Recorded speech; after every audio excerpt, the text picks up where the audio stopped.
This is the Athletic Football Show.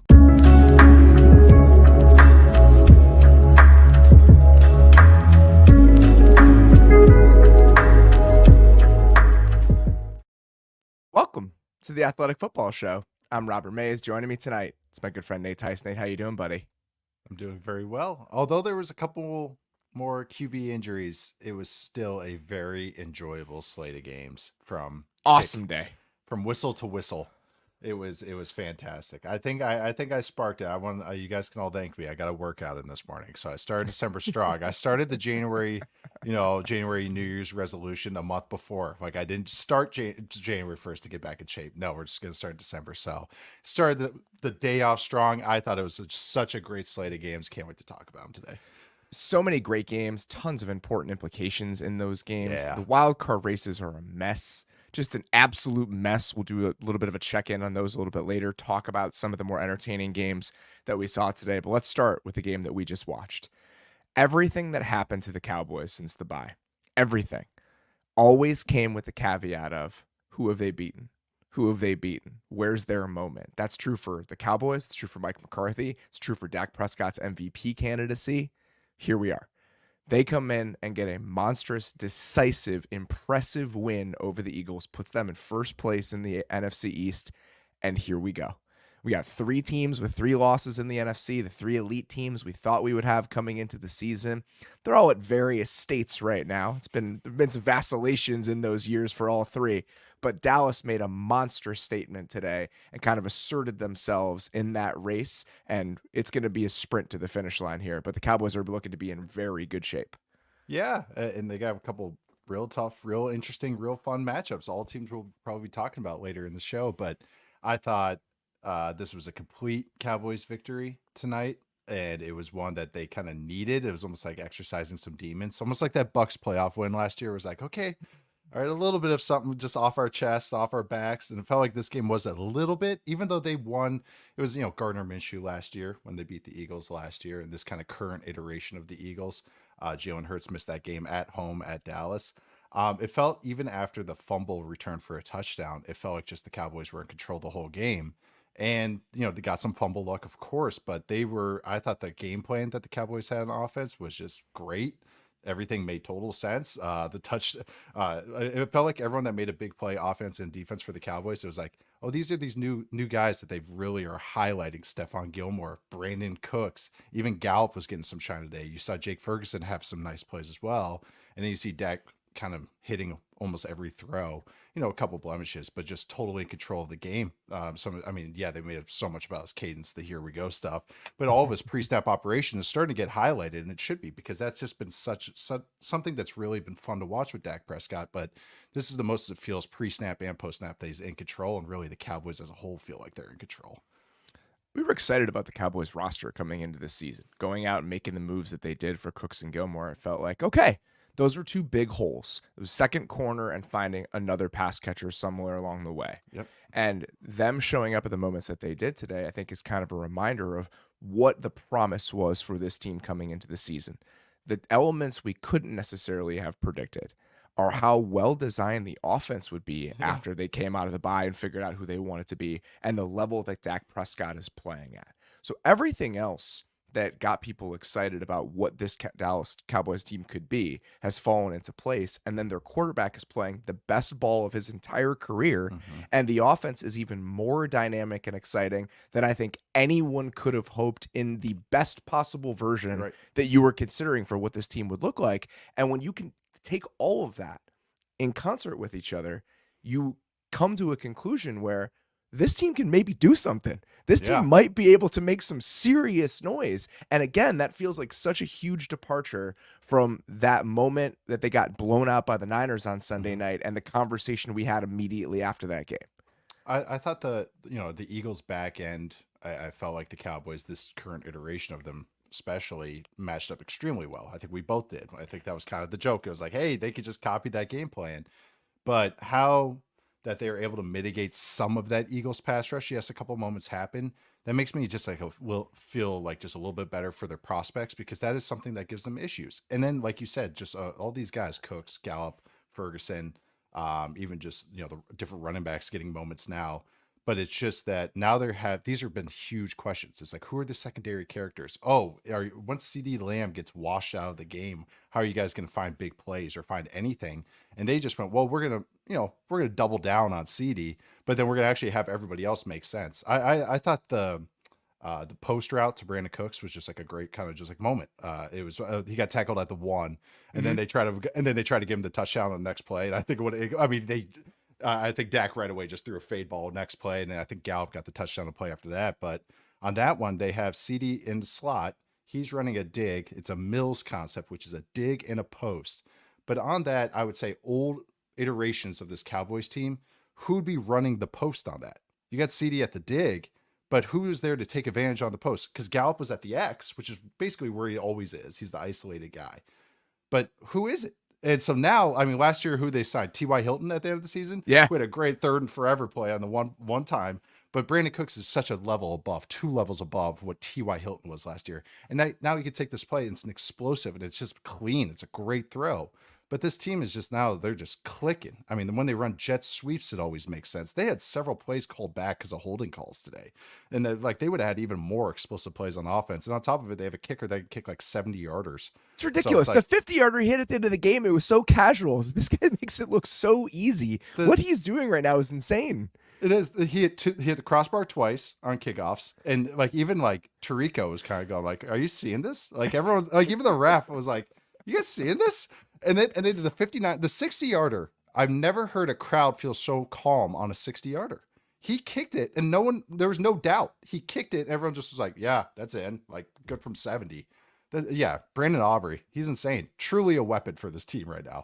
Brandon Cooks emerging is a really big answer to a question of who those secondary pass catchers are going to be. But Jake Ferguson, that's another thing we couldn't necessarily have planned for. Even if you were optimistic about what Jake Ferguson could be within this offense, the fact that he's a real weapon in high leverage moments, that's just one more layer to this thing that, again, makes them much more dangerous and much more potent than anyone could have predicted, even if you felt good about this team coming into the season. If he was I thought he was going to be at best 1-for-1 with Schultz. Maybe. Exactly. Maybe. And he's better already. And this is year 2 for him. I mean, he's great. He stretches the field for them. Because he's an explosive player too. I mean, the 3rd and 6 Dak had to him in the second half. There's a free runner, but Ferguson wins and catches a contested catch right there, and then creates that explosive play after it. It's like, that's the difference. Schultz would probably maybe catch that, maybe in the contested, but he's not creating that explosive afterwards. And the seam stretching. There was that 27-yarder against that sim pressure. I think it was in the 3rd quarter where he hits him going up against the seam, and that they scored a touchdown on that drive to go up 17-3. Yeah, he gives them a reliable element, an explosive element at that position that I don't think you could count on coming into the year. And then again, the last layer to this is that Dak is playing as well as any player in football at any single position right now. Since week 8, he has created 101 total EPA. No one else in the league is above like 65. Yeah. That's where Purdy is. That's how good he has been since the bye. And the Niners offense has been unbelievable. Right. But what Dak is doing, play in and play out, game in and game out right now, and the last 2 weeks against borderline playoff competition and against a 10-win Eagles team, now it's starting to feel very real. And that MVP case that he's making feels very real. On the flip side of this, the Eagles are starting to feel pretty human. After the last 3 weeks, they slipped by a Buffalo team. They absolutely could have lost that game. They get destroyed by the Niners, and then they get handled in this game today. Do we think that the issues we're seeing and have seen creep up over the last couple weeks, is that something that gets fixed by the end of the year? Is this just a flawed team that kind of outpaced what they were supposed to be in the win column for the first 12 weeks? How do you feel about the Eagles right now? It's kind of, this is the stuff that they've gotten away with is kind of now rearing its ugly head, especially the turnovers. I think several people had the tweet out the stat that the first game there's 3 Eagles fumbles and they recovered all of them. In this game they had 3 fumbles and they didn't recover any of them. And I think some of that is kind of biting them. The inconsistencies in the passing game is very real. And I do think that's becoming a thing. I think defenses are just smarter. They're playing safe and umbrella, and or they bring pressures and take advantage of some stuff and heat up Hurts or make him feel tight that he has to make a play. That 4th down was a great example of Dan Quinn did when he did blitz him and just, I'm going to make you throw short of the chains and we're going to rally and tackle. That's what teams are betting on doing now. They're saying we'll rally, and once in a while AJ Brown's going to run over 3 guys. Like, it's going to happen. Dallas Goedert's going to throw off 2 guys. But more often than not, we can tackle you short of the sticks and make that happen. And I think defensively, this is just the issues. This is the spine. I mean, one thing is the Eagles have just gone through a brutal stretch. So they can take a deep breath, and it's kind of that classic bar right now. I kind of feel like they're the flip of like how I feel with the Eagles, or maybe just the 49ers are that good, where it's like I feel like the Eagles can beat up every other team in the NFC except for maybe the top competition. But then what do you play in the playoffs? The top competition. So it's kind of funny how that It's the same conversation we used to have about the Cowboys. It kind of has shifted a little bit how I kind of feel about these teams. But the Cowboys had to get kicked in the teeth to kind of discover this. And For years they have to get kicked in the teeth. Yeah. This was a total like revamp with this offense, or just a kind of increase in one area. But no, this Eagles team does have some blemishes. I do think the passing game, I think they get away from the run game too much, which I do think is a classic, football guy line. But I do think that's a real thing with this team. I think when they pass the ball again, I think Hurts is just kind of inconsistent, kind of reading it out. Once in a while, he gets hot and he starts feeling it. Like I think that fumble that happened early in the game really took a lot of air out of their sails, and that's what kind of really just stunted this offense. So I do have I do see inconsistency with it, and it's been most of the season now, and I haven't seen real improvement or consistent improvement. They get the Seahawks, the Giants twice, and the Cardinals to end out the season. So if you want to build back up some confidence, that's a run where you're going to be able to do it. But I think that observation about how the conversation has flipped a little bit is really interesting. And now, as the Cowboys have ticked off the answers to these big questions, there's one that's still looming. There's still a monster at the end of the road. Yes. And until they can beat that Niners team, none of this shit matters. Nope. Even if Dak wins the MVP, even if the narratives change for guys like him and Mike McCarthy and what they've done this year, that is going to be the big question that they have to answer at the end of this. And now I'm really excited for them to potentially get a chance. I hope so. I really do. It'd be just such a cool, just kind of like trilogy, even though the 49ers have kind of stomped some of the other, well, really it's the fourth matchup really. But I think it's just what this Cowboys team has done. I think it's just so cool to watch this offense become so aggressive, but not wacky, just the classics, and see an operator playing at this level. None of it feels lucky. This is earned, and it's really good players operating and good coaching right now. Mike McCarthy and this offensive staff should get commended, and Dan Quinn and the defense revamping on the fly without Diggs and kind of figuring out their answers on defense without Van Der Esch, and finding their answers too, and still being aggressive. It's a very good team.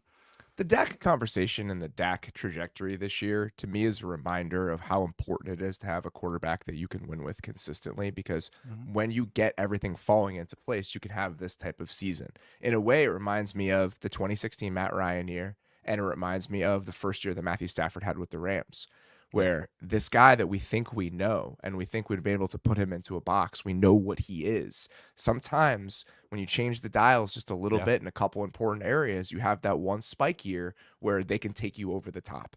And having that guy and making sure, all right, at the center of this, we have somebody that can take us there if other things fall into place. And that's what this reminds me of. It reminds me of that 2016 Falcons year, and it reminds me of how when we were watching those guys, I remember going to Atlanta that year and talking to Matt Ryan and writing about this, where this guy was in year 9 at that point. I think very similar timeline to what we're talking about with Dak Prescott. And everyone kind of thought we knew what Matthew Stafford was at that point. We knew what Matt Ryan was at that point. And then that season happens, and it's like, we have to recontextualize what we think of him and what we know of him. And it kind of feels like that's what's happening with Dak Prescott right now. Yeah. I mean, that's how the first 5 weeks of the season went, or before that 49ers game this season. It was like, oh, okay, this is what he is. Just, okay, a little BB gun thrower, classic West Coast guy. And seeing this aggressiveness and seeing him healthy and creating, it's even more than I thought. And I've been a huge fan. Maybe not a couple of years ago, maybe not, but I've kind of lowered it a little bit from those couple of years ago. So I think maybe it's back to those original feelings, because we're seeing it all come together, and seeing what the high end guys do is what is Dak's doing right now. All right, we got a lot to get to, so let's get to you my attention. Gentlemen, you had my curiosity, but now you have my attention. Each week, we like to pull out a couple performances that really reached out and grabbed us over the course of the day. Let's start with the Buffalo Bills, who are back in this thing, baby. A 20-17 win over the Chiefs. They are now 7-6 and very much in the mix in a crowded AFC wildcard race. And it feels like if they do get in, they would be dangerous. How muddled the AFC feels right now with this Chiefs team being uneven.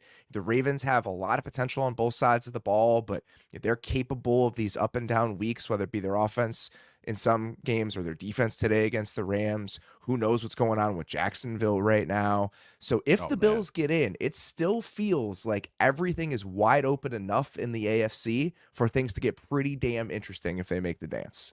Yeah, and it goes back to kind of what you usually want to bet on, which is the quarterback. Yeah. And watching Josh Allen and Mahomes, but watching Josh Allen with his arm, legs, and just his mind today was a lot of fun. And it's really cool to see the growth of his game. How this Bills offense feels and how the defense feels too reminds me a little bit of how maybe not they didn't like revamp on the fly, but how maybe I feel about them, maybe the Bengals last year.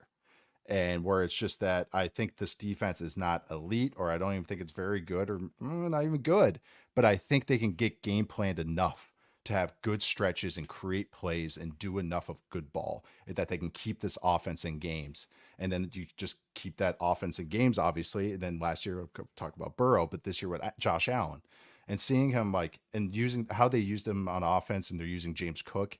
I thought that was great, getting a little more explosive plays with James Cook, not only just like on the ground. Like, I mean, how many plays did they have? It's kind of cool to see these 6-8 yarders turning into first downs. And it's not just Josh Allen running the ball, but of course the touchdown. I thought Romo actually did a good job of highlighting a couple of plays today. Like he, after that first touchdown, James Cook, he said, "This is what the Chiefs used to get everybody with." And I was like, yes, that's right. That's the Kareem that Hunt running back special. seam play is the Kareem Hunt Yes. against the Patriots in week 1 play from 2018 or 2019, whatever year. I think it was 2018. So Romo had a couple of good moments where I was like, hey, there you go. You're aware. But I also thought just like Josh Allen and like his awareness, and I've highlighted this before, but just him checking on protections and changing plays. Again, I thought he was fantastic. And again, it was cool. Remember, we've talked about this game with Dak Prescott. I would say that Vikings game against Mike Zimmer, you and I talked about it a few years ago, and we're like, how really cool the chess match on third down. Josh Allen against Spags was actually like a low key one that I actually kind of didn't think about as like a little bit of chess match, but changing protections, just another guy that's totally in control of the game. So like he's changing protections, creating explosive plays to James Cook against a blitz, and changing it, sliding to the right. And on 2 plays later, he's carrying like 5 guys into the end zone. That entire drive. So earlier in that drive, McDuffie comes unblocked on a pressure. Allen snaps his ankles in the backfield. He should have gotten dumped for a sack. Somehow gets away from it. Then, a couple plays later, what you're talking about, he slides the protection, and then he says something to James Cook where I think he tells him to run that wheel up the left side. He says wheel route.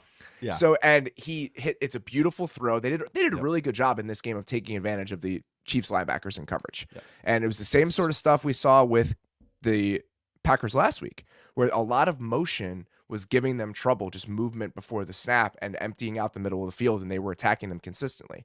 So that happens. On 3rd and 7, he scrambles to set up a 4th and 1 on that drive. On the 4th and 1, he's buying time outside of the pocket and waiting and throws a little sidearm throw around the defensive lineman to Kincaid on 4th and 1, and then finishes it off with a 7-yard quarterback draw where he drags 6 guys into the end zone. Yeah. That was one drive, single drive in this game. It's watching him just take over for whole stretches where it's just play after play. It's like that. Man, there's moments. He had these moments last year. I remember the Vikings game was one, but I thought they had a great game plan stuff with messing with Willie Gay the whole game. That protection one we're talking about. But anytime that he came on a blitz or he lined up as like an edge player, as like an outside linebacker on the ball, the Chiefs love using him that way. And it felt like anytime they were trying to do that, the Bills had a check or had a play for it or had some adjustment. So that was kind of curious. I was like, oh, you guys were on it. They had like a run play where Mitch Morse captured them. I thought they did a fantastic job. I will say the clock management right outside the 2-minute warning at the end of the game. Holy crap. Drop bubble by Stephon Diggs, incomplete to Diggs, and then almost sack, desperate heave to Kincaid. It's like, give him. You guys didn't even get it to the 2-minute. But I did think that they had some really nice moments, this Bills offense did, but it's just watching Josh Allen down in, down out, doing the mental stuff and then doing the freaky stuff. it's awesome. Just We taking know over about games. him and we know what he can do. Again, it's the layers that maybe you can't count on all the time. And you mentioning James Cook, he had these 2 huge plays in the passing game, but what they could do in the run game in stretches today was really important. Yeah. That drive in the third quarter where they're running a lot of that 11 personnel tackle pull stuff, and then the Mitch Morse play that you mentioned, they had 2 tackle pull plays and Mitch Morse pulling on a play out of 11 personnel in some of those more spread out sets, and we're getting chunks consistently on all those plays. And then that same drive, they had a screen to Shakir, and just ball control. Again, it's just the type of kind of calm down, take a deep breath, let's have our finger on the pulse of the way we want to play this game sort of offense that we like to see from the Bills. And they came out, kicked a field goal on that drive, went up 17-14. So it's a nice combination of Josh Allen playing hero ball and then some buttons that they're pressing to give them consistent offense in some of these areas. And it was cool. And this is the element that James Cook adds. And this is kind of always the lost element of having an explosive receiving running back is checkdowns, especially play action checkdowns. And so many times today, that's just isolating James Cook on a Chiefs linebacker. You mentioned that the Chiefs linebackers had a rough day. But it was, play action, James Cook, get him one-on-one, just a burst route, running away and just getting him in space. And I think that's always something. Those are the hidden yards that those explosive types of receivers or explosive types of running backs can create. So it was just, again, those are just simple things, but there's several times Allen didn't really look like he was even reading down the field. He kind of was, but it was like in the back of his mind, he was going, oh, I love this matchup. Because so again, that's what the NFL is. It's matchups and picking at it. That's what Kyle Shanahan does. He just finds 20 different ways to do it. But when you see a quarterback starting to do that, that's when you know that's a new level because they're aware. They're going like, oh, this is working. Okay, I'm going to go to it 3, 4, 5 more times. We did mention the insane play to Latavius Murray on the left sideline that God, didn't lead to any points, but one of the craziest plays of the year. Next Gen Stats had a great stat about it. Like he has 5 throws within a yard of the sidelines. No one else has more than 1. That just this year. I still am not sure it was complete. I think he was bobbling it most of the time. He was never running had with control. it. He never had control of it. That is one of those plays, though. Real cool.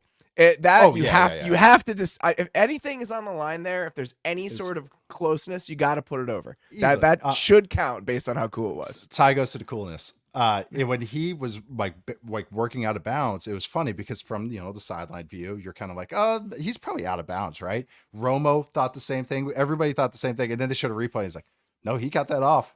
He got that off clean. That's not even close. He easily got that off. But that play was also my favorite call ever from Romo.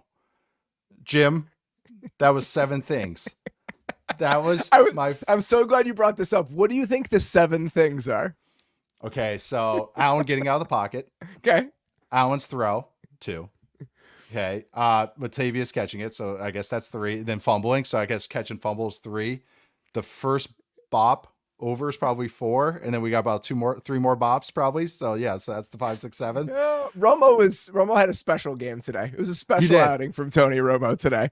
Jim, that's 7 things. I really wanted to ask you what the 7 things were. Jim, that was 7 things. Oh my God, I couldn't stop laughing because I kept replaying it. It's great because you could do YouTube TV on here on my laptop. So I kept replaying it because I wanted to see what the hell happened. And that just kept playing over and over. Jim, that was 7 things. And I was just dying laughing by myself, just like a lunatic. Really encouraging day from the Bills. Gets them back in the conversation. Still, we're 2-3 plays away from them losing this game, including a play that should have been the game-winning touchdown or potentially could have been the game-winning touchdown if Kadarius Toney didn't line up a full yard offside. I understand Patrick Mahomes being frustrated after the game, complaining about it. He was a yard offside. It's totally fine for them to call that in the moment. And I thought Terry McAuley during the halftime show of the Eagles-Cowboys game had an interesting observation when he said, yes, that has not been a play or a penalty that's been called consistently over the last couple of years. It's been called 11 times this year.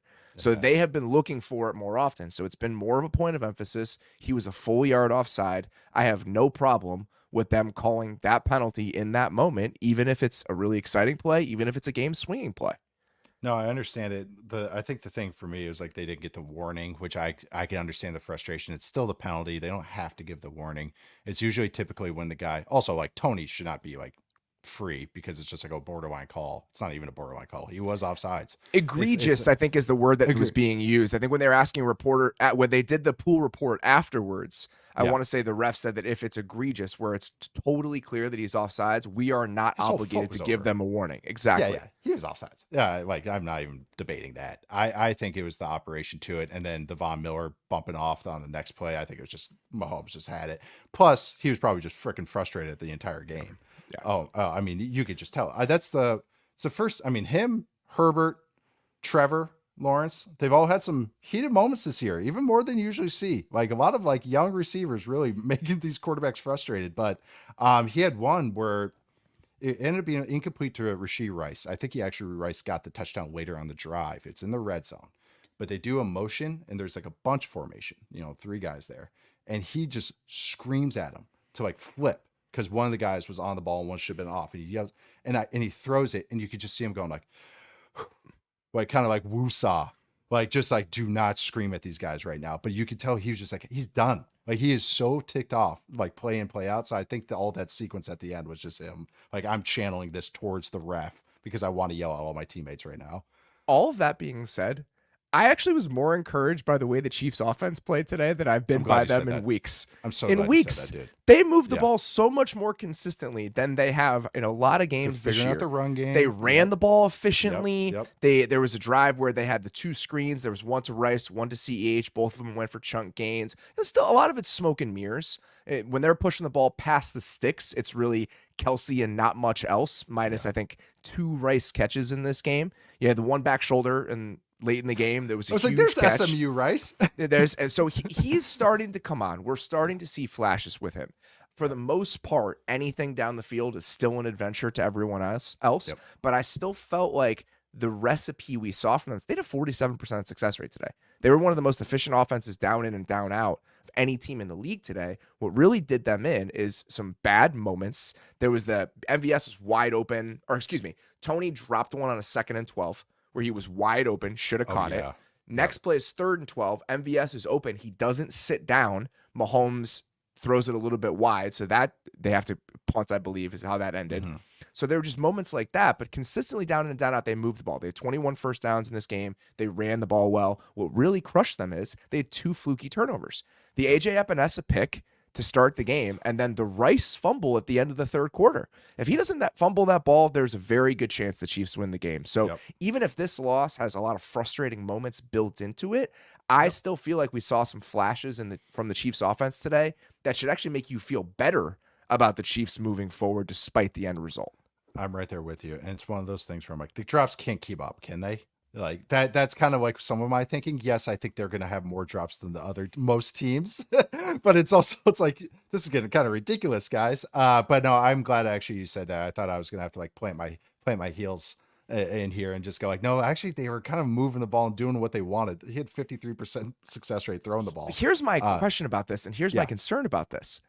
I'm more worried that that's a commentary on the Bills defense than it is about the state of the Chiefs offense. What you said earlier about, if they get the right game plan, they'll be fine. I'm still concerned about what this Bills defense looks like down in and down out. I think the Bills defense, I after we reviewed it, kind of like how they played the Eagles, that's how I feel about them. They're good. They're kind of like they have to keep it close or at least get to a nice game script, like or game flow after the first 15 plays. Like they're like an opening script offensive team, but just for defense. Like that's how it feels. Like they run out of juice. The Chiefs got them as well. Remember I was saying that the Eagles started going tempo even outside of 2 minute, and it kind of like made them really basic. And that's how you get them. The Chiefs barely go tempo. It's kind of a weird thing. Andy Reid's not as aggressive, this, just wizard, kind of just doing all these, Mickey Mouse stuff. Really. That's kind of jokingly, that's how he used to be called. Barely goes tempo. And they went tempo today outside the 2-minute warning in the first half with 3:35 left. And there was a 5-yard gain, 9-yard gain, 12-yard gain, 7-yard gain to McKinnon that got called back on a holding. And then the 2-minute warning happened. But I thought that was interesting because, again, I think what it does is makes the Bills no smoke and mirrors. You said like the Chiefs offense kind of is, but that's kind of how the Bills defense is. So you want to catch them. So it's just a lot of snapping the ball quick. Don't let them be smart. Make them go quick and be dumb. That's what you have to do to this Bills defense right now. Because if they're simple, they don't have the horses. We've had this conversation, and I think that you noticed that. Yeah. So I still have my concerns about them. Even if the Bills get in, the potential of the Josh Allen supernova makes them dangerous. It makes them intriguing, but the defense still gives me pause about what the actual ceiling would be if they managed to get in. But now the top of the AFC hierarchy is just a mess. The Chiefs are now 8-5. The Broncos are 1 game back in the AFC West, and the Chiefs are now 2 games back of the 1 seed. So this is a huge win for the Ravens and potentially the Dolphins. The Dolphins have a tough schedule down the stretch. They have a couple games that are going to be real tests for them, but now those 2 teams are going to be battling out for the 1 seed in the AFC. So they'll take it, and the Bills will as well, because now they're very much back in this conversation. And the Chiefs' schedule is what? It's I had it written down here. Oh, it's at Patriots, home Raiders, home Bengals, at Chargers. So it's kind of, they could absolutely win out, but that they're now 2 games back, so they're going to need some help. Yeah, 12, but entering the playoffs. Mahomes has never played a road playoff game. I know. I'm actually very interested. He's never played a road playoff game. So this is new territory for the Chiefs potentially. But I know that they haven't been the 1 seed every single year. They've had some wins, losses that have allowed them to continue playing at home. But I still think that we could potentially see Mahomes on the road for the first time. And that speaks to how different this Chiefs team feels compared to others that we've seen over the years. But if they go 12-5 and have like a top 6 offense and a top 10 defense, don't you feel pretty good about them with Patrick Mahomes? I feel pretty good about them in this version of the AFC. Because no one else really scares me, that's why I feel pretty good about them. But it's more about the competition than it is about the state of the Chiefs right now, because the offense still terrifies me. I understand that because they have Mahomes, they get the benefit of the doubt, and I do think they move the ball consistently today, but there's still just something missing. There's still just something missing.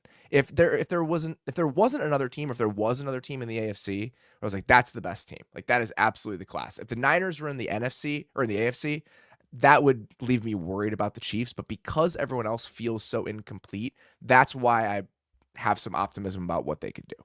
Yeah. I wasn't talking about 2024 Chiefs. No, I think the same. I think I feel very good about them, actually. It's just, they are just a very frustrating team. There is a lot of very frustrating teams right now. It's something that just is a league-wide trend. It happens with quarterback injuries, but sometimes it just happens with other things. Let's get to one of those other semi-frustrating teams in the AFC, but they were not that frustrating today. The Ravens played a phenomenally fun football game against the Rams. That was one of the more enjoyable games of the year.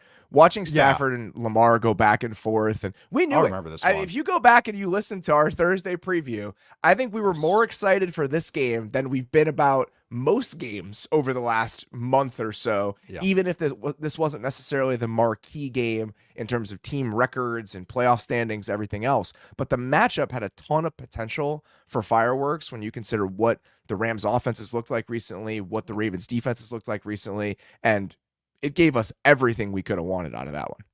It gave, the scoring plays were fun, which is always the best. It's not just a bunch of like 1-yard plunges where I'm just like, all right, I got to find some first down or like 12-yard gain. That was pretty cool. So it was both sides brought it.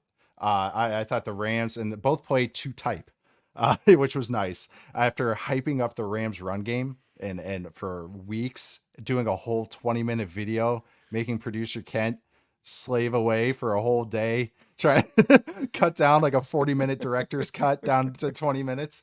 And hyping up the run game, all this stuff, and then watching that first drive, I was like, yeah, there it is. That's exactly what the Rams have been doing to people all year. And then watching Stafford and Lamar just go at it and just both have just haymakers one after another. And also Lamar, this was the most Lamar scrambled since 2019, I believe. He had 8 scrambles today, tied for second most he's ever scrambled in a game.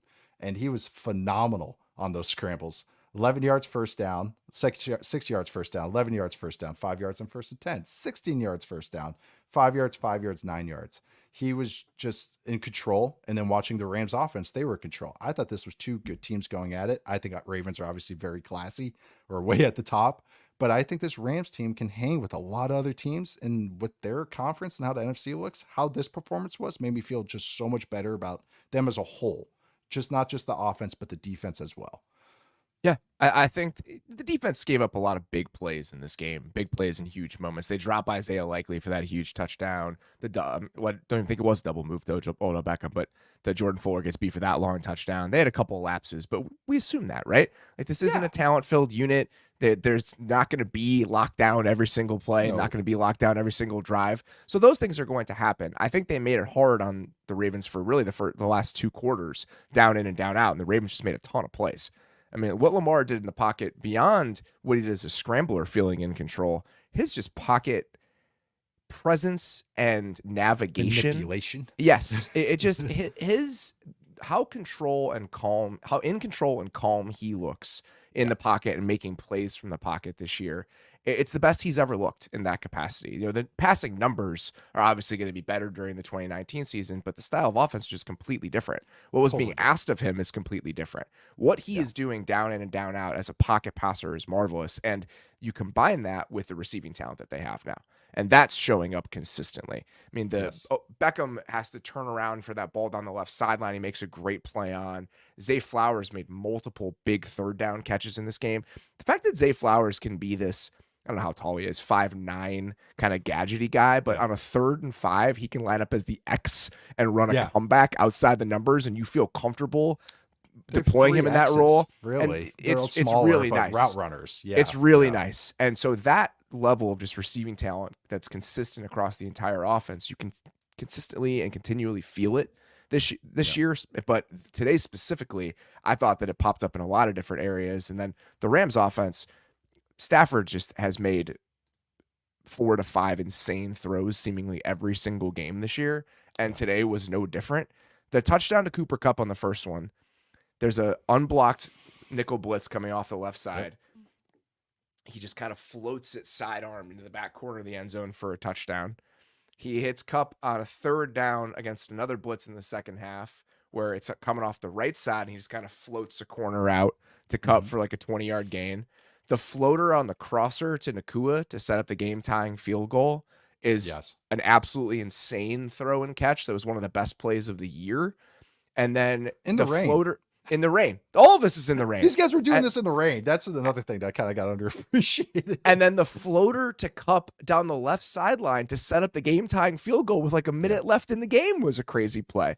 And Cooper Kupp doing all of this, as banged up as Cooper Kupp is right now, is also extremely impressive. So this game, to me, announces 2 things. One, the Ravens are a really good team. Even during a game where their defense wasn't on it like the way they typically are, because they played against one of the most finely tuned offenses in football, their offense can still go haymaker for haymaker against one of these teams. So I think the Ravens are everything that they are touted to be. I'm very excited to see what this version of Baltimore's team can do in the playoffs and what it means for Lamar.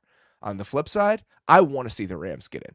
They're now 6 and 7. They're the 8th seed in the NFC, but I want to see this version of a Rams team with the puncher's chance in the NFC playoffs against some of these teams, because when they're clicking and when that offense is humming, they are as fun, as exciting as anybody in the league. And I think today was a real statement about that. I figured out the best way to block Aaron Donald. Draft Lamar Jackson. That's the best way to block Aaron Donald. You should let everybody know. Yeah, that's how you do it. But you're talking about the pocket manipulation with Lamar. I agree with you about the Rams comment. I that was a very fun conversation that we had about the NFC wildcard teams. But I just really, when you break down the Rams and just what they do on offense, it's just so great. But what Lamar's doing, the Zay Flowers TD, this is just tying in what you're talking about the receivers. That play is just 3 in breakers. Really, it's an over and a dig, or over and over and a dig. It's 666, which is great in Norv Turner parlance, which I think is awesome. So it's the play of the beast. But on that one is the Lamar knows he has to let Zay Flowers cross Jordan Fuller, the safety's face, and you have to buy time to do that. And that's what some of this is. Watching Stafford, you brought up the Cooper Kupp rainbow touchdown, and then Lamar on like this dig touchdown, or this Zay Flowers touchdown, I should say, that's what, controlling and understanding what you have to do in the pocket. I have to hang an extra half second to let this win so I could throw it, because that was a second, maybe almost 3rd window throw, but Lamar knew he was going there. It was 3rd and 16, I believe. Yeah, he had to. Like, he's pushing. They were pushing past the sticks. They're saying, we're going to score here. We're going to kick this field goal with Justin Tucker. And so he's pushing it on that.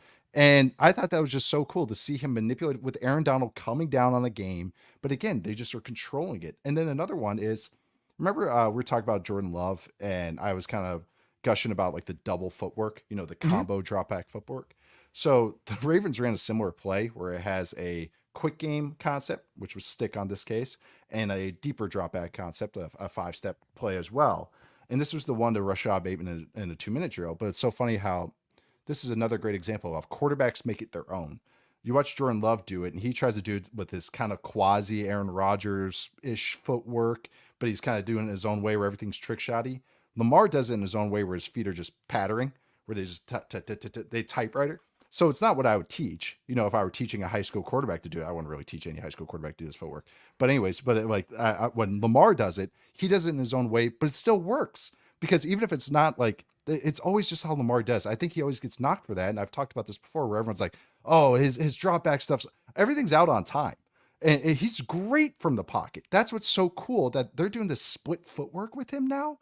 Like that is such an evolution from the all hitches passing game that he was like did for the last 3-4 years, where everybody's just running a hitch. Now they're doing double footwork passing concepts. I think that's just so awesome. It shows the growth of him in this offense and this like what they're doing this year. Absolutely. And whatever happens by the end of this season, let's say they fall short this year. Yeah. This version of the offense moving forward is just something that you can consistently rely on. The idea that he is this sort of pocket passer, Zay Flowers is going to be there. A lot of these guys on the offensive line are going to be there. Todd Monken is probably going to be there. So this is something that you can hopefully build on moving forward. And it's just very cool to see him emerge as this, I don't know if it's new, but just this more refined version of himself in these specific areas. It's what he's shown flashes of in college and as a pro, but not as extended. This is a longer version of it. Yeah, that's what this kind of feels like. But 2 design things too I loved real quick. One from each team. I just had to get these off. Is Ravens had a long run play where they used Gus Edwards basically at fullback. But I think it's so cool. They did 21 pony like 21 because you're using Gus Edwards, who's technically a tailback, and Keaton Mitchell, but they're using it like a lead eye play with Patrick Ricard. So I really liked that. It was like a fun little twist to use that little pony personnel to do that. And then on the other side was the Rams did a fantastic bootleg after they motioned Cooper Kupp about 40 times in the first quarter. Then they ran a bootleg where he just ran into the flat and you kind of catch it and ran up the right sideline. It's just like, again, it's just like, oh, I just love the designs. And also shout out to our old friend, Troy Reader. He got highlighted quite a few times today going against this Ravens offense. All right. Let's get to the other side of the coin here and some stuff that was a little bit disappointing today. We're still cool, man. We're still cool. I'm not mad. I'm just disappointed. The Detroit Lions get worked over by the Bears 28-13. They now fall to they are the 3 seed in the NFC. They fall to 9-4. And it seems like they are losing pace with those elite teams in the NFC that we talked about earlier in the show, whether it be the Cowboys, the Niners, and even the Eagles. It's been a troubling trend for Detroit over the last 3 or 4 weeks. Mm-hmm. And today is the game they lost to the Bears. They could have lost the one they played a couple weeks ago. But again, just a continuation of the slide that we have seen from the Lions here over the last month or so. Yeah, mostly the defense. It's the defense has the stuff that we were maybe worried about that was kind of they had answers for it in the first half, or at least were playing above their weight, punching above their weight, kind of has been rearing its ugly head. And Justin Fields is a terrible matchup for them. Because the QB run game stuff, it seems to be giving them lots of issues. But they're bottom 10 in all the yards, all the stats that we like to tout on the show, success rate, explosive play rate, EPA per play, yards per play, bottom 10 in all of those. The game after week 7, they played the Ravens.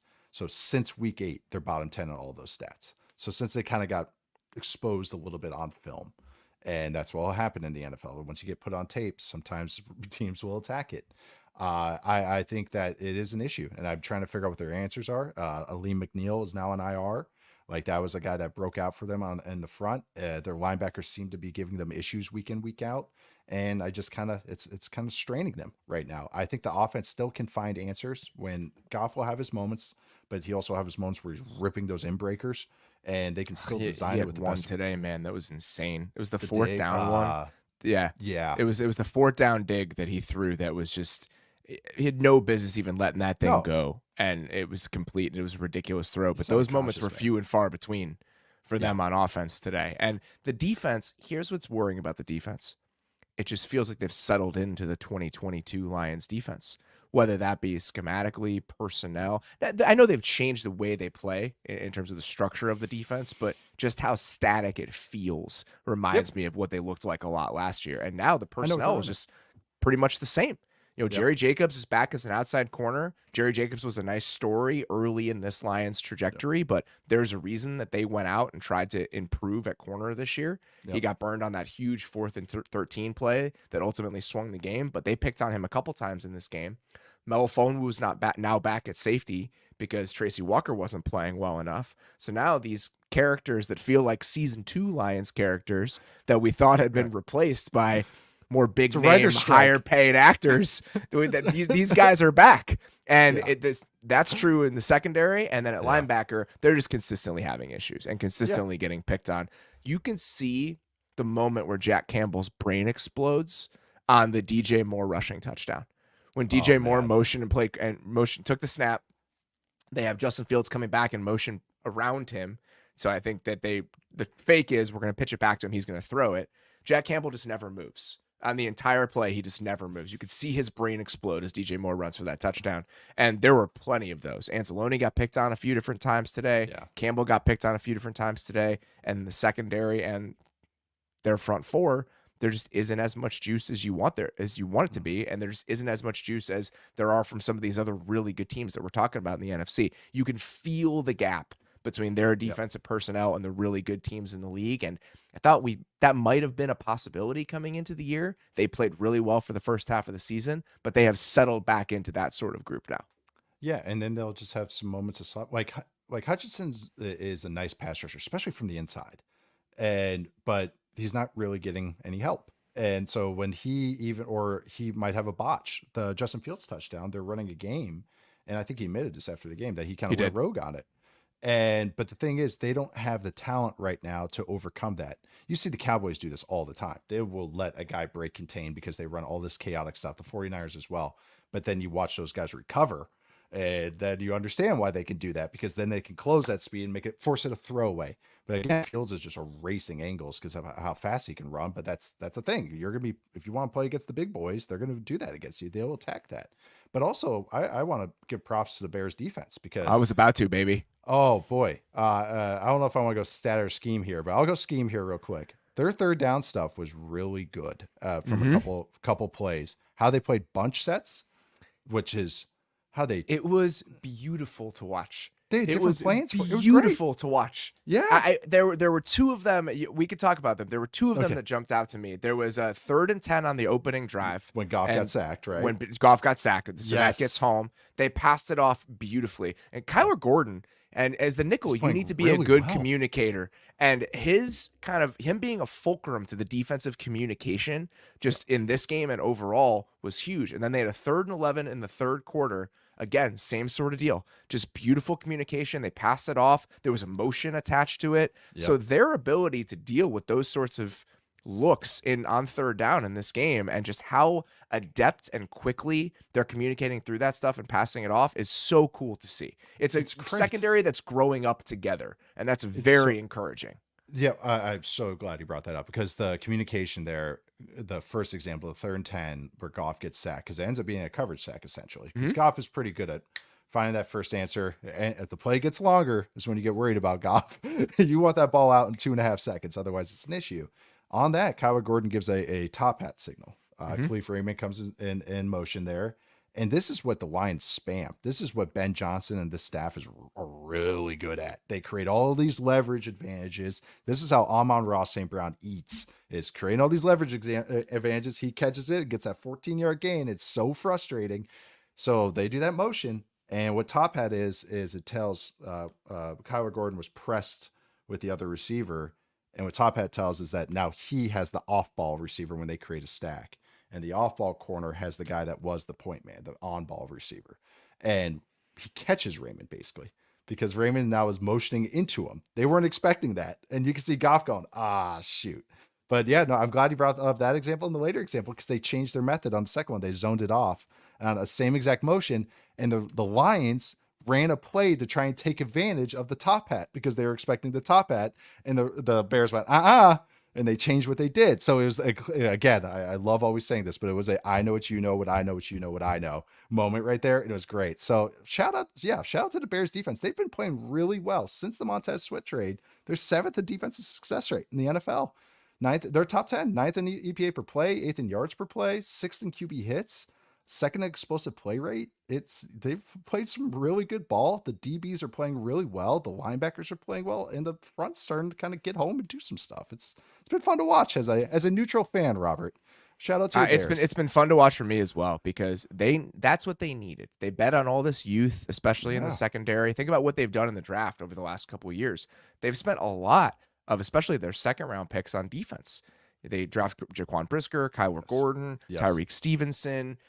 So they have so many of these young pieces, and I really want to see progress from the young pieces on defense this year. Whatever happened with Justin Fields on the offense was obviously the biggest question, but can you start seeing some results from these guys that you spent significant draft capital on? And that's starting to happen. And that's really, really exciting for the future. And you combine that with what they have up front now, and I understand Sweat looks awesome, right? That was always going to happen. He's a really good player. Yes. This is a long game thing. They gave up a potential top 40 pick and they paid him. He needs to play like a star to make good on that price. He's playing like that, which is awesome. The early returns on it are great. You're seeing some flashes from the younger defensive linemen. Zach Pickens had a couple nice moments today. Yeah. The linebackers are starting to play well. So this defense moving forward, I think, has a really nice core of talent, and they're being deployed in the right way. Yeah. There are going to be questions coming out of this about, well, what happens with Eberflus if they keep playing like this? Does he get another year? I'm going to press pause on all of that until we just get to week 18, because there's no sense in trying to answer those questions right now. But what they're doing and the steps that they're taking are extremely exciting. And what they did today, to me, the biggest thing, first of all, the Lions had a 29% offensive success rate today, which is very, very low. Just for context, it's very low. And this is a good offense that they did this too. What they did while blitzing today, Jared Goff was 4 of 8 for 13 yards. The Lions had 5 total passing yards on those 9 dropbacks where the Bears blitzed. And so that has been somewhat of an issue. The Lions are an average team this year when teams blitz them. So just something to keep in mind. Goff pressured has always been kind of a little thorn in his side. If we're trying to figure out where the kind of chips, where the cracks are with this Lions team, I think if you could heat him up with some extra pass rushers, that's one of them, and then the defense. So this is just a reminder today that if that offense can't keep pace, they're going to struggle, because the defense is not going to be able to stop people consistently right now as currently constructed. So it really does feel like this Lions team, while exciting, while very good in stretches, there's a ton to build on. They might not be there quite yet for the reasons that we just said. I know, which kind of stinks because they were feeling so fun that first kind of 6-ish weeks of the season. Also want to say that I finally figured out who Justin Fields falls like. And of course it's a wrestler. It's Jeff Hardy. That guy falls so violently. Every fall looks like his body exploded. But I did think Fields had another positive performance. Like, just the negative plays are getting smaller. It was like 12 of them. Now it's like 3. But all those positive plays, the rushing touchdowns, all those scrambles, all those things, the creative throws, it's like, okay, this is really cool to see. He's gonna be a fascinating character to watch in the NFL the next couple months. It's gonna be very interesting what happens the next couple of months. I still, if you were just to pump me full of truth serum and ask me what do I want to see happen and what do I think is the best path forward, even with the defense showing these sorts of flashes, if I could hire an offensive-minded head coach and just demote Matt Eberflus to defensive coordinator, that'd be awesome. Unfortunately, that's not how this works. I still feel like pairing a coach that is on a warm seat, which Matt Eberflus would be after this year, no matter what happens, with a quarterback that you draft in the first round is a dangerous plan. The Bears have done it too many times. It creates unnecessary misalignment, and it would worry me. So I still feel like the easiest path forward is probably drafting a quarterback with the first overall pick and hiring an offensive-minded staff to shepherd that quarterback and the new version of your offense moving forward.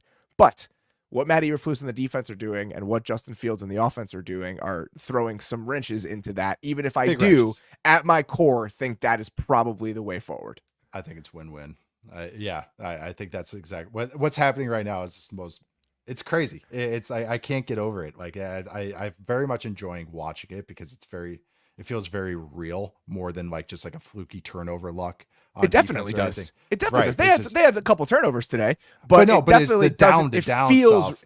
It absolutely feels real down to down. I started watching them after the sweat trade because I was like, I just want to see how this looks. And then after that the Saints game onwards, I was like, oh my God, they're kicking people's asses.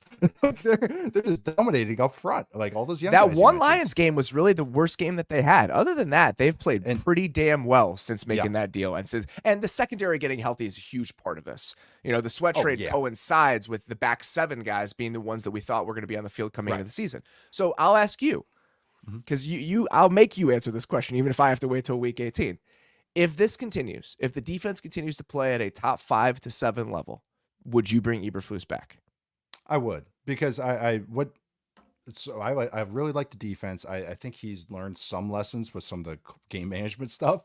Sometimes you have to take ones when you guys are losers and not being good, and to have some of those negative chops. So when it actually comes to big moments, you can have some positive moments. I think what Getsy does on offense makes me encouraged of whatever quarterback is their solution.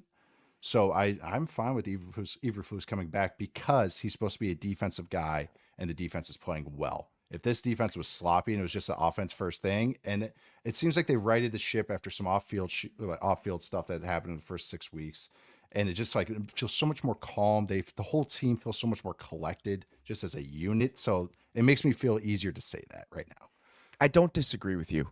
I think I'm with you. I think the way the defense looks and how put together the defense looks and how confident they look, it's hard not to want to buy into that. But at the same time, it worries me. The history and what's happened from the last couple staffs just worries me, where you lose that rookie year with a guy that you draft first overall, and then what?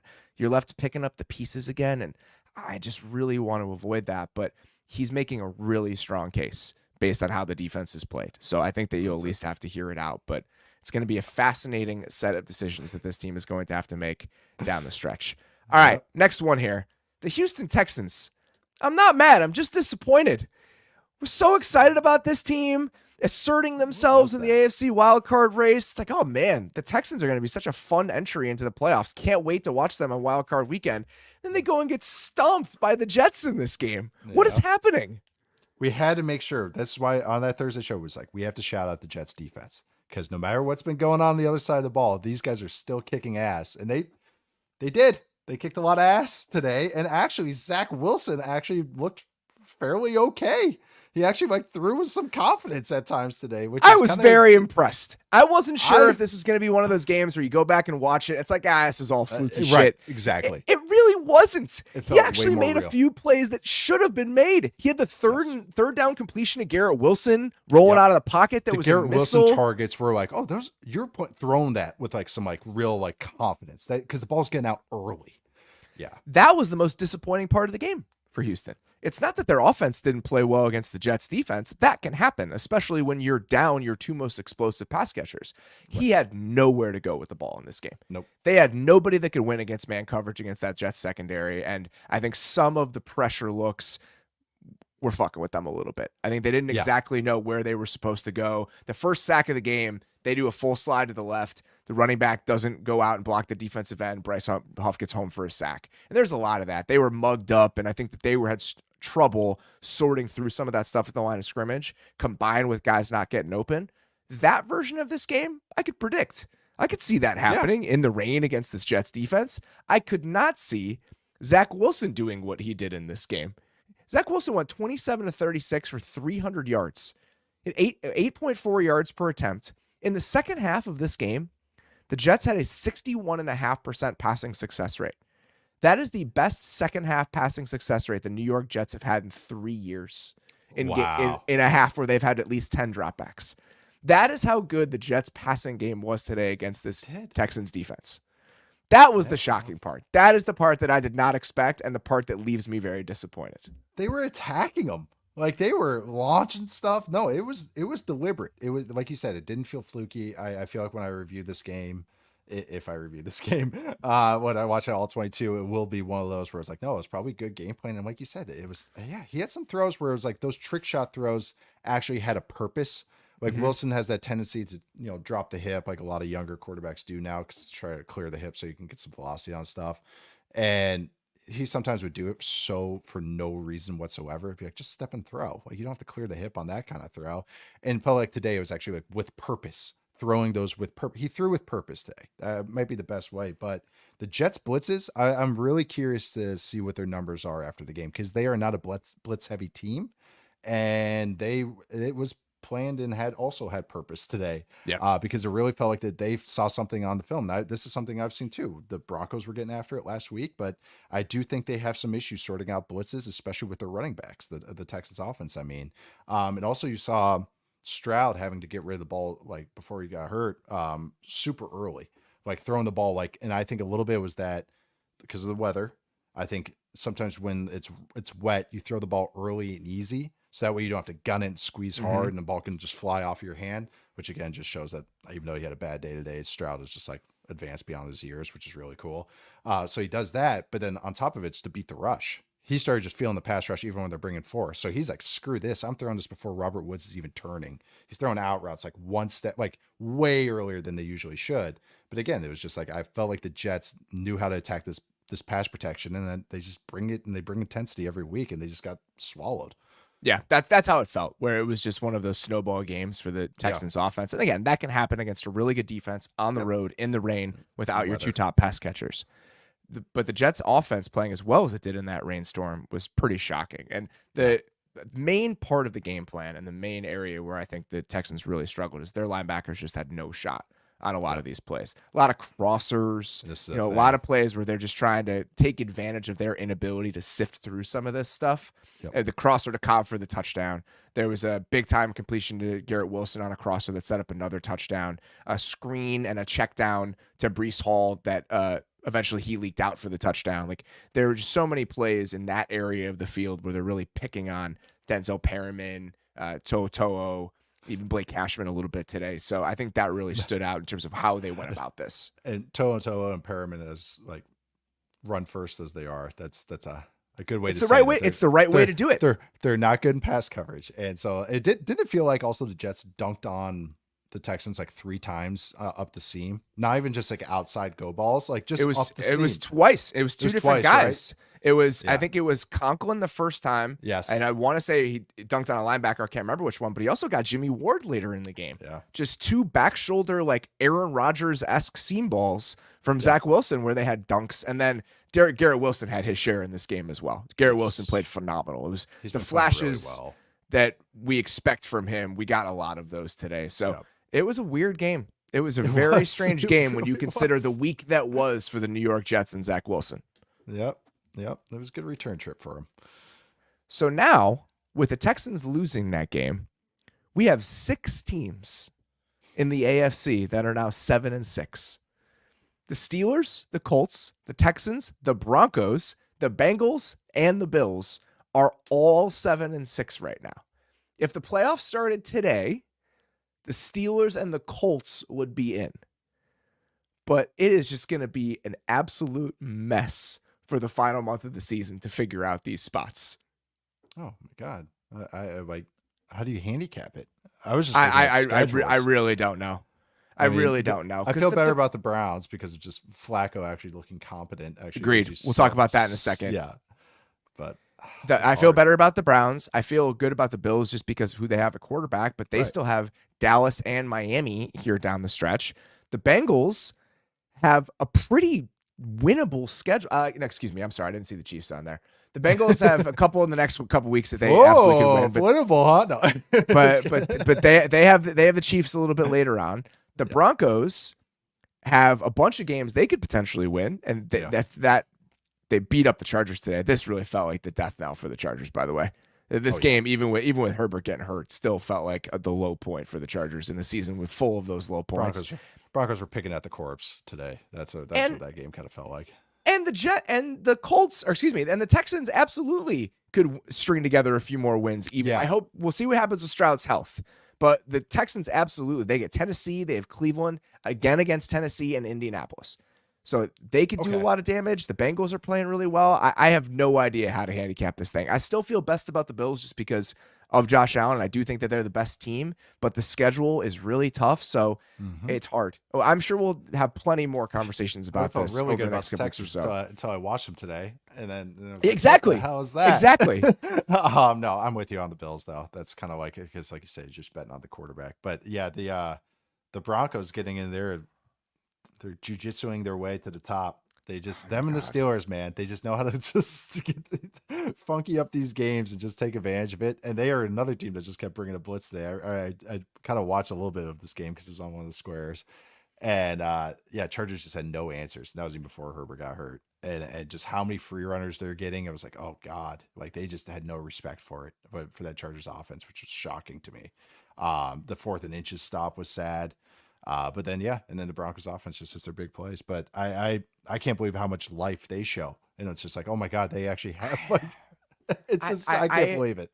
I agree with you on the life that they show. I still don't know how I feel about the formula. Like the defense down in and down out has still not been great. They even act with what like they happened have today. they act like they have the Browns defense. That's know, how they play. I know. That's what's so funny. And it actually kind of somehow like works for them. And this living on the edge offense where they're requiring like a hero ball play from Cortland Sutton every single week. Maybe I'm wrong. Maybe they are actually the most dangerous of all these playoff teams. I still just don't know if I buy it. I don't know if I buy what's happening with them right now. I've watched too much Broncos already this year. And it's just like it's every game feels the same. Just every game feels tight. Every game comes down to 3 highlight plays. And then like, who is that sack? And then like Surtain making a play. And then it's like, oh, they won 17-14. That's just that's how these games feel. And they're somehow in the hunt for the playoffs. That Colts Texans week 18 game could be very huge. Juicy. That's a fun All right, one. let's talk about a few more of these AFC wildcard teams in the Sunday Notebook.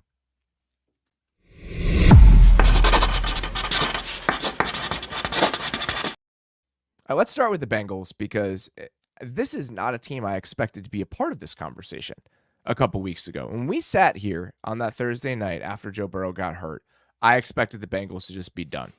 And whatever has happened over the last 2 weeks with Jake Browning and that offense, they are very much in the thick of this thing.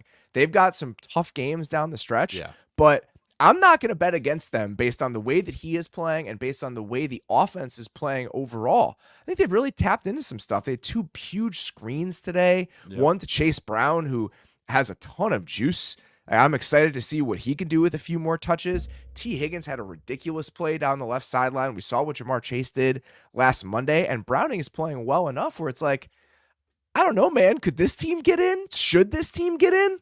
Yeah, he's playing well enough where it's like he knows what he's doing. Like this, is another thing where it's not fluky. And what he's doing is, hey, get the ball out on time and get it to our playmakers and let them go. Also think he's more comfortable under center, which is kind of helping some things maybe too. I'm curious the numbers and the sheer amount of play action that they've used. Yeah. I mean, the offense feels like there are more easy buttons, more layups because there need to be. But again, just another slight little pivot from the Bengals and that coaching staff that garners even more respect than I've already had for them. I can't believe it. I can believe it, actually. It was just, this whole year was like, how are the Bengals going to revamp? And it's like, well, they had to, and here it is. And it works. I mean, Joe Mixon feels like he's going off. I think he got banged up a little bit today, but I mean, he's just like how they are using him with Browning.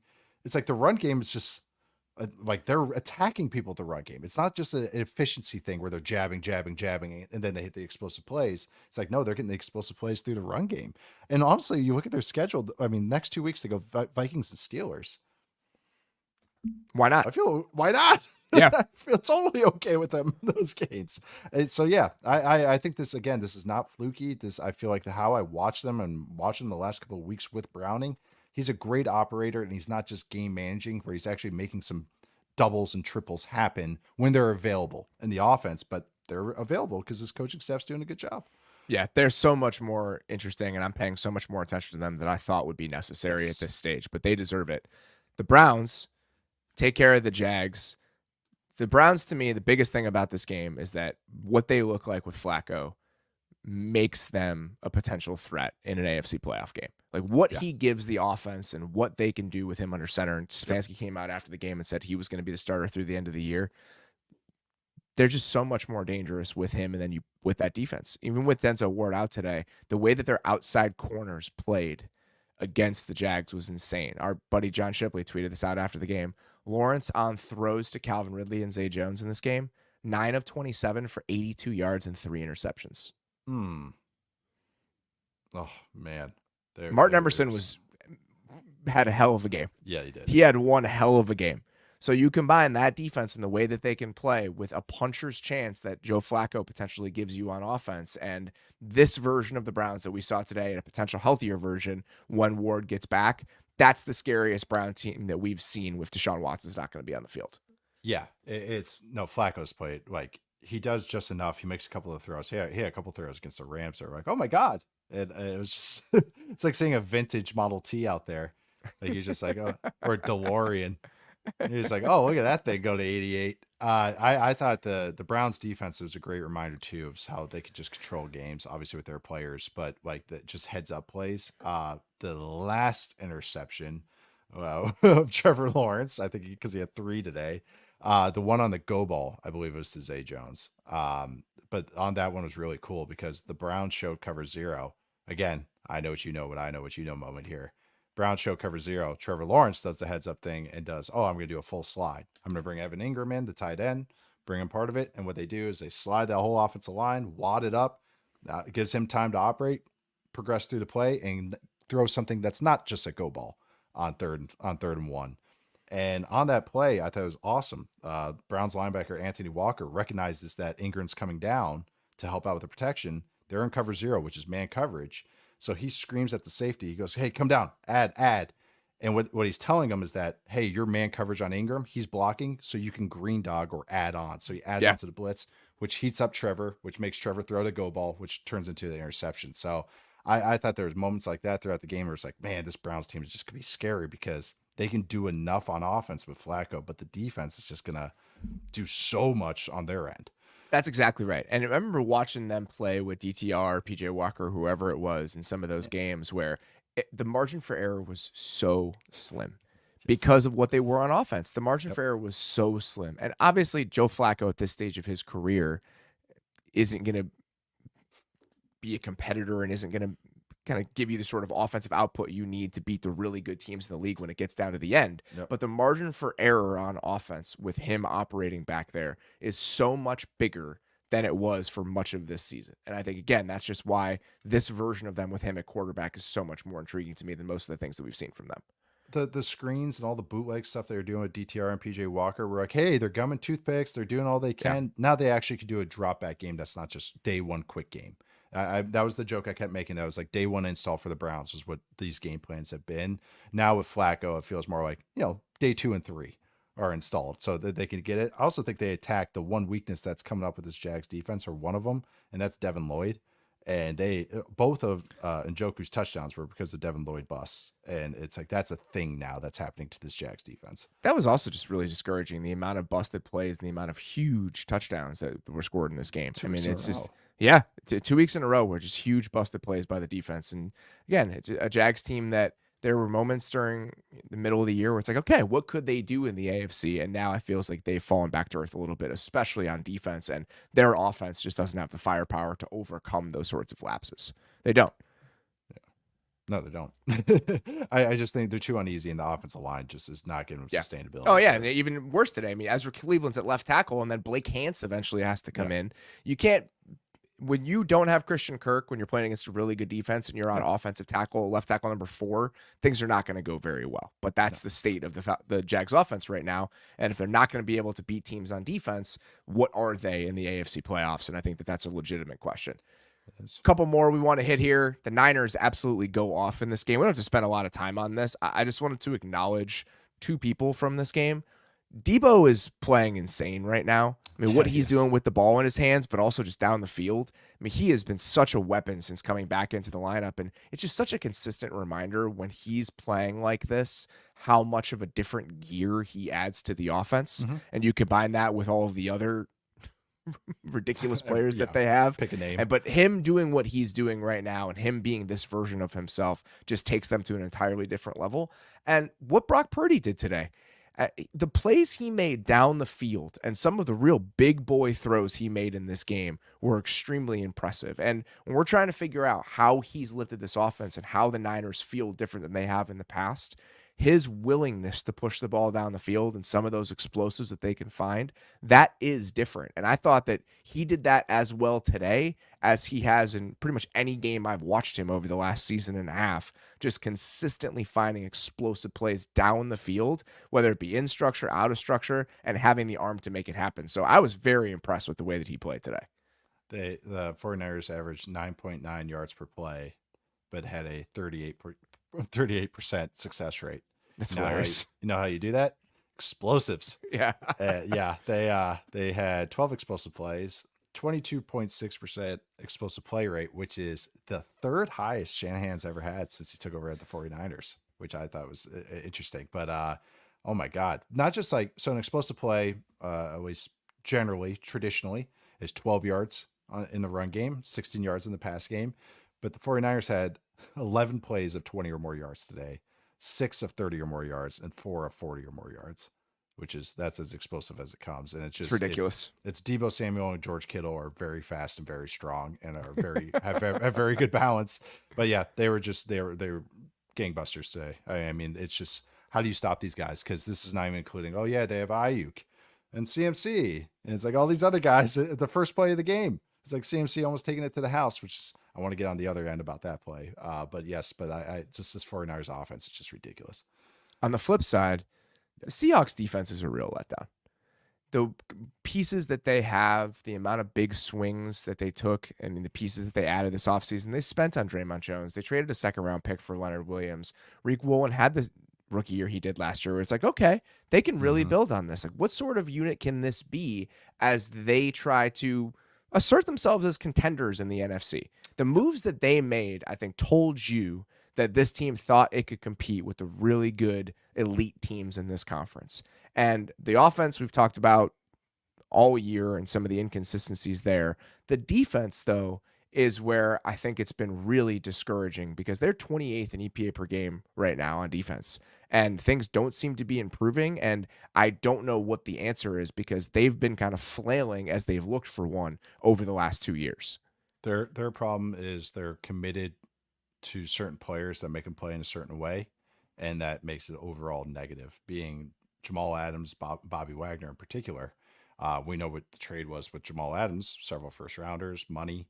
Bobby Wagner, of course, is a legend that they brought back. But the problem with these players is just that because they have to play in such limited roles. Jamal Adams is best in the box. He's basically a linebacker. Or he's best if they do want to play him as a deep safety. He cannot be the post safety or a single high safety, like where he's hanging. We saw the Deebo Samuel passing or receiving touchdown, the first one, the long one. Olsen said how many times speed of 3? Said 15 times, but it's like that was true. But Adams on that play, he's caught in no man's land. He's supposed to catch the speed of 3, Deebo. Adams is supposed to be a very aware, very intelligent player, and like there he is, like just not even staring over there. He's staring at the quarterback, and Adams he's trying to make a play. He was trying to bait something over the middle, catch the curl route that was in front of him. Instead, there's Deebo just running right by him. And especially post-injury, he just doesn't have that quick twitch anymore to recover like I think he thinks he can. The Seahawks average 4.9 yards per play without Jamal Adams on the field this year, 375 plays. They average 5.9 yards per play when he is on the field. About the same, and a little bit more sample size there, but their success rate drops. It goes from basically they hold offenses to a 40% success rate without him. It drops to, what is that math, of 52 with him on the field. So it's just a huge drop off when he's on the field because he has to play like that. And same with Wagner. Wagner has to be hidden. He can't carry like he used to in his prime. He's not the plus athlete. And because it has this trickle down effect, okay, we have to put Adams in the slot. Now Witherspoon doesn't go in the slot. And Witherspoon's best from the slot. We were just talking about Kyler Gordon and the impact that he has now from the slot. Witherspoon is that even better. And so again, it's just this trickle down effect and they can't really unknot it. It's really hard. They have to play a certain way. They either have to play dime personnel or they have to take the green dot away from Bobby Wagner. That's a little that's a big conversation to have in December as you're trying to make the playoffs. Or they have to run 3 week, which gets them in the box, or they have to go quarter. So they're pigeonholed because of their commitment to these players that they thought high of, but now realize have limitations. Yeah, there are going to be some kind of hard questions we have to ask about the Seahawks down the stretch here, especially if they don't make the playoffs. And there will be time to ask those because this has been a really disappointing stretch. Speaking of disappointing, last thing to hit here, the NFC South just makes me sad. Oh. The Buccaneers, the Falcons, and the Saints are all 6-7 right now. The Bucs are currently in first place. Somehow, this Bucs team with Baker Mayfield at quarterback and a coach that I think everybody assumes is probably going to get fired at the end of the year, or especially if they don't win the division. But either way, it feels like this is probably the end for this staff, or I think a lot of Bucs fans want it to be. They have the best vibes of all three of these teams. Somehow this Buccaneers team has the best vibes in the entire NFC South. And I think that says more about the state of the NFC South than it says about the Bucs right now. Because the other team that won in the NFC South today had their center screaming at the starting quarterback, which was just, it seems like a weekly occurrence going on right there for something with the Saints locker room going on, but they did win the game. Bryce Young had a rough one today, but I would say the other one, watching that Falcons Bucs game, or at least seeing the parts of it, it was just like, even at the end, how the commentary made it sound, where he's like, Baker Mayfield put the team on his back, and it was like really one completion. It was like, oh yeah, it was a big time completion. It was a hell of a throw, but it was one of those where it's like, oh yeah, Chris Godwin. I love Chris Godwin. Oh yeah, Mike Evans, who didn't have much today, but other games, it's like, I love Mike Evans. Oh, Tristan Wirfs, love Tristan Wirfs. Antoine Winfield, who's playing like an all-pro, love Antoine Winfield. Love all these guys. Carlton Davis had a little rough one today, but still like him. It's like, I like this Bucs team. He had one huge play. You did? I like these. Oh, I know. Oh my God. One guy from the Falcons. It's a reminder. I was a year early on the Falcons. I realized that today. It's like, they're just a young team. Yeah. They're just a young team. And it's like, because they do so much well. And then they have the most stupid botches. And you can see the guys go, oh, I'm the F there. And it's just like, oh my God, Arthur Smith must just want to like wring their necks. But it's like, what are you going to do? It's like, these guys, they have to grow. We've seen what's happened with all these other young teams, but I just think, oh yeah, the Bucs have players I actually enjoy watching. So if it's like, if someone's got to win this slop, at least let's go with some players, and Baker at least chucks it up every once in a while. Yeah, we'll see what happens. Nothing about the NFC South race excites me. It feels obligatory every time we talk about it, every time I consider it. And again, I think that says more about the teams than anything else. All right. That is all we've got. Sincerely appreciate you guys listening. We will be back this entire week with all of our normal shows. Kiefer and the Beats coming tomorrow. We got Zach Rosenblatt on the Jets, Colton Pouncey talking about the Lions, Paul Diener chatting about the Bengals. A lot to dig into there. Please check out everything on our YouTube channel. If you're watching on YouTube, please like and subscribe. We'd really appreciate that. We're getting toward the end of the year, end of the season. If you like the show, please leave us a review wherever you listen. Give us 5 stars on Spotify, leave a review on Apple. I would consider it a personal favor to me. If you've listened to the show for years and I've never done that, it would mean a lot. For now, that's all we got. Appreciate you guys listening. We'll talk to you soon.